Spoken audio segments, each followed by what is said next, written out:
और मैंने कार्ड पर भी स्वामी जी लिखवा दिया भाई शराब पी के शादी में ना आए। अच्छा, यह भी एक अनोखी बात हाँ बहन, हाँ उसका विरोध हुआ। हमारा एक जीजा था वो बोला मैं ना हूँ, बोले ये काम करेगा तो। यह अनोखी शादी है, देख लो 3.5 किले में तो टेंट ले रखा है और सबसे बड़ी विशेषता यह है कि भाई इसमें दहेज नहीं ले रखा, 1 रुपया भी नहीं ले रखा। हमने रेली घी का प्रयोग नहीं किया, डालडा का प्रयोग नहीं किया, देसी घी का प्रयोग किया। हाँ। ताकि कोई बीमार ना हो, खाना खाए प्रसाद जो शुभ चिंतक आए वो बहन बीमार ना हो। अब वो मेरे को दहेज के लिए बार बार कह रहे थे मासा जी, मैंने कहा भी बिल्कुल नहीं, हमने सिर्फ एक कपड़ा वो बिटिया पहन के आएगी। हर हमारा सारा गांव चूल्हा नहीं होता बहन। आचार्य रमेश जी, राम राम जी। जी बहन राम राम। क्या बधाई हो जी, इतनी मतलब अनोखी शादी का किले में टेंट ला रखा, बस तुम बता ये दो। 3.5 किले में बहन। 3.5 किले हाँ, में। हाँ, हाँ। क्या अनोखी शादी करिए, इसकी विशेषता आप अपने मुंह से बता दो जी। बस बहन, एक तो इसमें कोई दहेज नहीं लिया स्वामी जी, दहेज मुक्त शादी है। वाह जी वाह जी। हमने स्वामी आर्यवेश जी से और हमारे माँ से जो है रामनिवास जी हैं, तो इन सब से हमने प्रेरणा ली है कि भाई हम आर्य समाज के पद चिन्हों पर चलते हुए कार्यक्रम करें। और मैंने कार्ड पर भी स्वामी जी लिखवा दिया भाई शराब पी के शादी में ना आए। अच्छा, यह भी एक अनोखी बात हाँ बहन, हाँ उसका विरोध हुआ। हमारा एक जीजा था वो बोला मैं ना हूँ, बोले ये काम करेगा तो। मतलब ऐसी सामाजिक प्रताड़नाएं झेलनी पड़ती हैं। ज्यादा बहस तो नहीं होगी? ना ज्यादा नहीं बहने, लेकिन कई लोगों ने ऐसा महसूस किया कि भाई ये तो शादी में बुलाना ही नहीं चाह रहा, इसलिए लिखवा दिया। क्यों लोग इसके स्टॉल लगाते हैं अपनी अलग से। तो बहन, एक तो इसमें हमने कार्ड में लिखा फ्रंट पेज पर गायत्री मंत्र के साथ कि भाई कोई शराब पी के शादी में ना आए। दूसरा, इसमें स्वामी जी हमने रेली घी का प्रयोग नहीं किया, डालडा का प्रयोग नहीं किया, देसी घी का प्रयोग किया।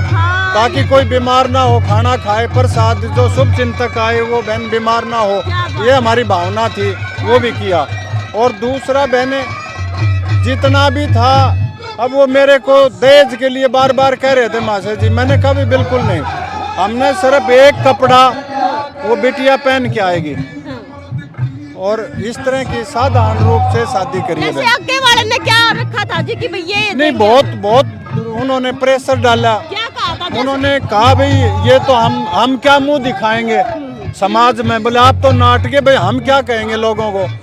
मैंने कहा भाई अब इसका तो क्या इलाज हो, हम तो सदा इसके विरोध में काम किया है। हमने तो स्वामी जी से प्रेरणा लेके कन्या भ्रूण हत्या के खिलाफ स्कूलों में, कॉलेजों में और दहेज प्रथा के खिलाफ सारी उम्र बीत गई स्वामी जी से काम में।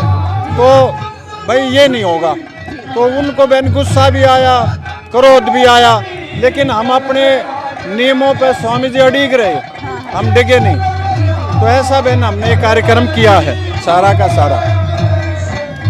तो हमारे ऊपर तो संस्कार बहने आर्य समाज के रहे हैं शुरू से ही, और उन्हीं कोशिश करते हैं जितना हमारे से बनता है भाई स्वामी दयानंद जी महाराज की बातों को, जहाँ भी चाहे शादी की बात हो, चाहे सामाजिक जीवन की बात हो, हर जगह आर्य समाज की बातों को हम अपनाने की कोशिश करते हैं बहन। और ये रागनी भी इसलिए हो रही है, मैंने स्वामी जी हाँ मैंने बहन पंचायत करी, गांव की पंचायत करी, तो क्योंकि ये सारे गांव का चूल्हा नहीं होता है बहन, भाई पूरा गांव आ रहा है बहन। इसमें कितने गांव आए हुए हैं? इसमें बहने 5 गांव के लगभग निमंत्रण है, हमारा सारा गांव चूल्हा नहीं होता बहन। तो उसमें गांव वालों ने कहा भाई फिर शादी हम करेंगे तो फिर हम तो बोले रागनी सुनेंगे। मैंने कहा भाई फिर तुम अपना भाई देशभक्ति की करा लो, उसमें हमने कोई एतराज को नहीं, भाई जो राष्ट्र की कोई देशभक्ति का भजन गीत है तो वो करा लो। मगा फिर कलाकार जो हरियाणा जगत के हैं उनका भी हम समय समय पे सम्मान करते हैं, क्योंकि वो हमारी संस्कृति को जिंदा रखने में अहम भूमिका निभाते हैं। तो इसलिए बहन ये कार्यक्रम रहेगा। आपके लड़के का क्या नाम है जिसका? हाँ, लड़के का नाम सागर है बहन। क्या काम करते हो? बस वो गुड़गांव मेरे साथ ही बहने ठेकेदारी का छोटा मोटा काम कर लेता है। अच्छा, और जो बहू है उनका क्या नाम है? बहू का नाम मुस्कान है बहने। वो क्या करते हैं? वो बस 12वीं पास है और साधारण जो अपना घरेलू। आपने जो फैसले लिए हैं जी आचार्य जी, उसमें लड़का सहमत है ना? हाँ, लड़का सहमत है। और अभी तक हमारे घर में बहने वही परंपरा चली आ रही है, भाई बाप निर्णय लेता है, बेटा उसको मान लेता है। तो मेरा बेटा भी बहनी इसी तरह का है कि जो मैंने कह दी उन्हें मान लिया। कई बार खबरें, जैसे खबरें हम तो करा जी, एक भाई बाप ने तो मना कर दिया, लेकिन बेटा ने बाद में कहा कि मेरे को तो गाड़ी चाहिए थी, ये चाहिए था। देखो बहने, हमने तो संस्कार दे के पाल रखा है भाई, इस आर्य समाज के संस्कार हैं, और जो मैं कह देता हूँ अब तक तो सारी मान लेता है। तो ये भगवान की कृपा है बहन, और वो बहू भी अच्छी है जो आएगी, क्योंकि उसका भी अब तक, बल्कि स्वामी जी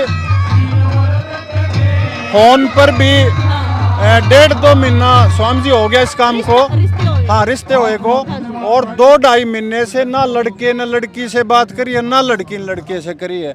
जो हमारे पुराने पूर्वजों के रीति रिवाज थे वही चलते आ रहे हैं। वो लड़का भी ऐसा ही और वो बिटिया भी, कोई भगवान ने ऐसी देवता बना रखी है कि वो कहते हैं भगवान जैसा गुण कर्म स्वभाव इंसान का होता है वैसा ही अगला परमात्मा हमें मिला देता है वहीं।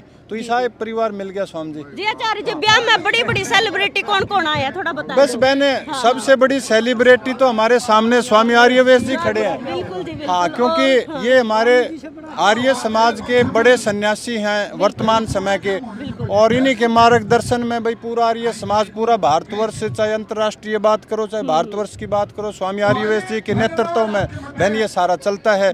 और हम भी स्वामी जी के अनुयायी हैं, भगत हैं, स्वामी जी के माध्यम से काम करते हैं। और अब युवा सन्यासी आदित्य वेश जी का आशीर्वाद हमें मिल गया बहन। स्वामी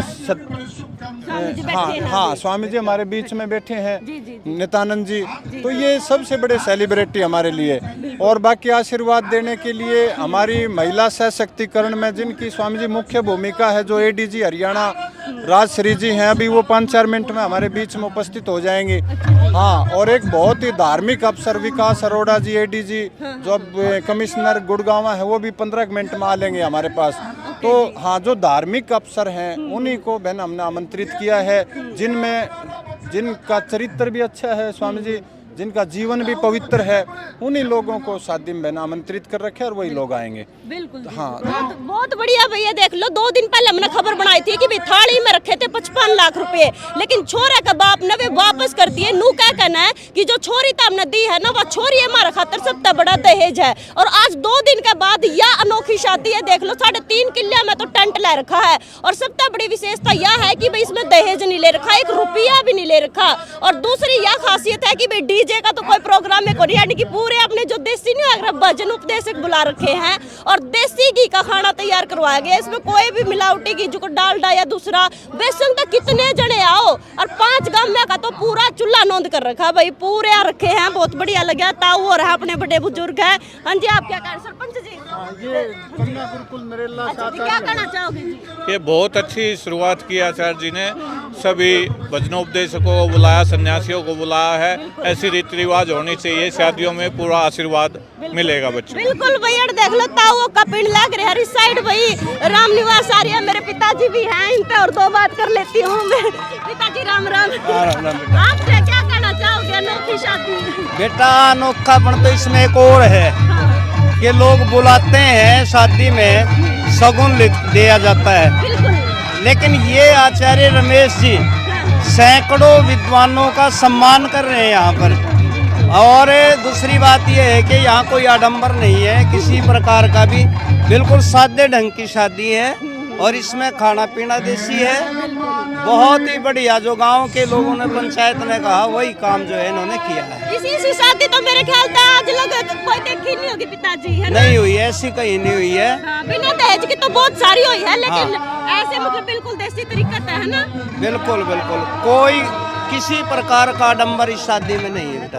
भाई बिना दहेज का ब्याह होने लग रहा है। फिलहाल आचार्य जी मेरे गले मौजूद है, स्वामी जी, स्वामी आदित्य वेश जी, स्वामी आर्य वेश जी मौजूद हैं, और पूरे बहुत मतलब भीड़ लग रही है। ब्याह की खासियत यह है कि बिना दहेज का ब्याह किया जा रहा है, छोरे का ब्याह है, 1 रुपया भी ब्याह में नहीं लिया गया है।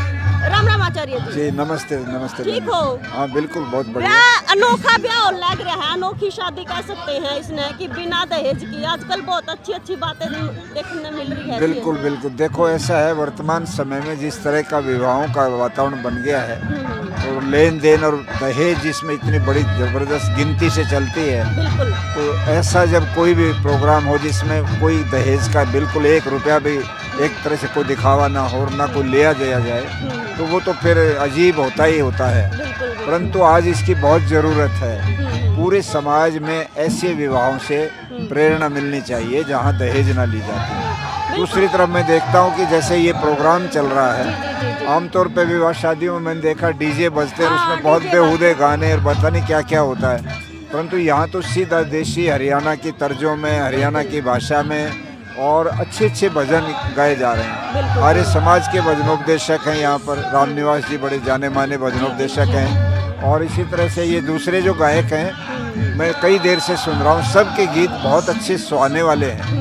तो ये भी अच्छी परंपरा है। विवाह में लोग इकट्ठे होते हैं, उनको अच्छी चीज़ें सुनने को मिलें, दहेज ना हो, ज़्यादा दिखावा और वैसा ना हो, फिजूल खर्ची जिसको कहते हैं। तो ये तो बहुत ज़रूरी है इस समय समाज के लिए, बहुत आवश्यक। स्वामी जी आजकल ना कई जगह देखने मिला है, नु कहता फॉर्च्यूनर ना मिली तो रिश्ता तोड़ देंगे, क्रेटा ना मिली तो रिश्ता तोड़ देंगे। ऐसे लोग जो हैं वो वास्तव में समाज के लिए बहुत बड़े, एक तरह से यूँ कहने चाहिए कि एक वंचक हैं, वो समाज के शत्रु हैं वो ऐसे लोग। क्योंकि पैसा लेने से कोई दहेज ले ले उसी से उसकी ज़िंदगी चल जाएगी, ऐसा नहीं होता। महर्षि दयानंद ने तो स्पष्ट कहा कि लड़का लड़की के गुणकर्म स्वभाव मिलाने चाहिए। अगर दोनों योग्य हैं तो लड़की के पिता को ज़रूरत नहीं कि अपनी बेटी को वो पैसा देगा तो ही वो सुखी रहेगी। उसको पढ़ा लिखा के योग्य बनाए, वो अपने पति के साथ जाएगी तो पति के साथ मिलकर धन भी कमा सकती है और उसके साथ घर को बढ़िया चला सकती है।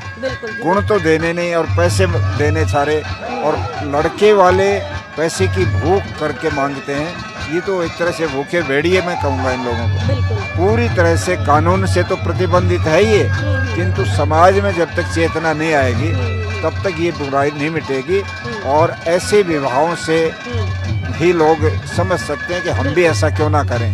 स्वामी जी, जो आचार्य रमेश जी है, उन्होंने एक अनोखी पहल जो है वो शुरुआत करी है और साथ के साथ में गौ माताओं की भी सेवा में जुटे रहे हैं। वो तो बहुत अच्छे सामाजिक कार्यकर्ता हैं, बहुत प्रारंभ से, आज से 20 वर्ष में उनको जानता हूँ। जी जी जी। तो वो तो इधर पहले रोहतक, इधर झज्जर में, इसी बादली क्षेत्र में, अभी गुड़गांव में, तो वो जिस ढंग का काम कर रहे हैं वो वास्तव में एक बहुत ही अद्भुत समाज सेवी हैं। और गाय का भी वो करते हैं, वैदिक आयुर्वेद का भी वो तो यहाँ हजारों हजारों लोगों को च्यवनप्राश मुफ्त बांटते रहते थे पहले, दवाइयाँ मुफ्त बांटते हैं। और ये अच्छे अच्छे आयोजन कराते हैं ऐसे गायकों के, कुश्तियों के दंगल कराते हैं। और ये भी जो काम कर रहे हैं ये भी वास्तव में लोगों को एक चेतना पैदा करने के लिए कर रहे हैं। बिल्कुल बधाई देता हूँ मैं इस मौके पर, इस बात के लिए बहुत बहुत बधाई के पात्र हैं। उसके पीछे भी गुरुकुल और आर्य समाज की प्रेरणा उनके अंदर है। जी जी, क्योंकि वो गुरुकुल में पढ़े और आर्य समाज से बचपन से जुड़े हैं, तो इसलिए वो प्रेरणा वहाँ से मिली और उसको वो आम जनता में लेके चले गए। चाहे कोई गैर आर्य समाजी हैं, उनको भी वो सीधा सीधा संपर्क करते हैं और उनको समझाते हैं कि भाई इन बुराइयों को छोड़ के सही दिशा में आओ। बिल्कुल भैया, अनोखी शादी होने लग रही है। ब्याह में मैं मौजूद आचार्य जी आदित्य वेश जी, राम राम जी। राम राम, नमस्ते। ठीक है, सब क्या कहना चाहोगे? अनोखी शादी होने लग रही है, मतलब बिना दहेज की 1 रुपया तक नहीं ब्याह में लिया गया। कुछ उदाहरण तो खुद ही प्रस्तुत करने पड़ते हैं और आर्य समाज इस बात के लिए जाना जाता है। और चाहे दहेज प्रथा की बात हो, चाहे पर्दा प्रथा की बात हो, इन दोनों के खिलाफ सबसे पहले आर्य समाज ने आवाज़ बुलंद करी है। उसी का छोटा सा प्रमाण है। जैसा पूज्य स्वामी जी ने कहा कि आचार्य रमेश जी जो है ना, उनकी जो परवरिश है वो गुरुकुल की परवरिश है। उसी की वजह से वो समाज सेवा के काम भी करते हैं और समाज के लिए एक उत्तम उदाहरण भी प्रस्तुत किया। ऐसा नहीं कि भाई इनके पास पैसों की कोई बात थी, पैसों के लिए तो आप देख रहे हैं हजारों लोग हैं। और विशेष बात है कि इस पूरी शादी में कोई आदमी शराब नहीं पी रहा और कोई उड़दंग नहीं हो रहा, कोई डीजे नहीं, गीत भजन बड़े अच्छे हो रहे हैं, प्रेरणादायक भजन हो रहे हैं। समाज के लिए मुझे लगता है एक नई दिशा देने के लिए इस तरह के उदाहरण समाज के प्रतिष्ठित व्यक्तियों को स्थापित करने पड़ेंगे, वही काम हो रहा है। बिल्कुल भाई, ये देख लो आचार्य रमेश जी, जिनके छोरे का आज ब्याह है, बिल्कुल जुटे खड़े हैं, क्योंकि भाई ब्याह का टाइम है तो बिचड़न जित हो जावे है। स्वामी जी है, स्वामी जी राम राम। क्या कहना चाहोगे आप? अनोखी शादी होने लग रही है, क्या संदेश देना चाहोगे लोगों ने? संदेश तो यही है कि भाई, क्योंकि जिस प्रकार से हमारे वैदिक काल में जी जी शादियों की परंपरा थी, क्योंकि शादी का सीधा सा मतलब है एक अच्छी संतान पैदा करना। बिल्कुल राष्ट्र निर्माण के लिए। यदि वहाँ हमारी चूक हो जाती है तो शादी का कोई फायदा नहीं होता। जी स्वामी जी। इसलिए हमारे बड़े बुजुर्ग ये कहते हैं कि घटिया संतान से तो बांझ रह जाए वो ठीक है। इसलिए कहते हैं क्योंकि संस्कार यदि नहीं है तो उस बच्चे का क्या करेंगे, क्योंकि ना वो परिवार के काम का ना राष्ट्र के काम का। सही बात है। और दोनों का निर्माण होना जरूरी होता है। जी जी जी। क्योंकि परिवार भी जब एक सुखी होता है जब व्यक्ति में संस्कार हो, और राष्ट्र का तो करेगा क्या जो खुद ही फाल्टर हो। सही बात है जी। इसलिए हमारा तो कहना यही होगा को जहाँ से आचार्य जी है रमेश जी, रमेश जी हाँ ये पूरे देश में काम करते हैं और एक प्रकार से बहुत बड़े दानी भी हैं और ऐसे कार्यक्रमों को ये प्रोत्साहन भी देते हैं। आप ये देखो ना साधु सन्यासियों का इस शादी में इससे क्या लेना देना, लेकिन इनके प्रेम और प्यार में जो है ना आशीर्वाद देने के लिए आगे। बिल्कुल जी। देखो आप इतने बड़े बड़े देखो भाई स्वामी जी आए हैं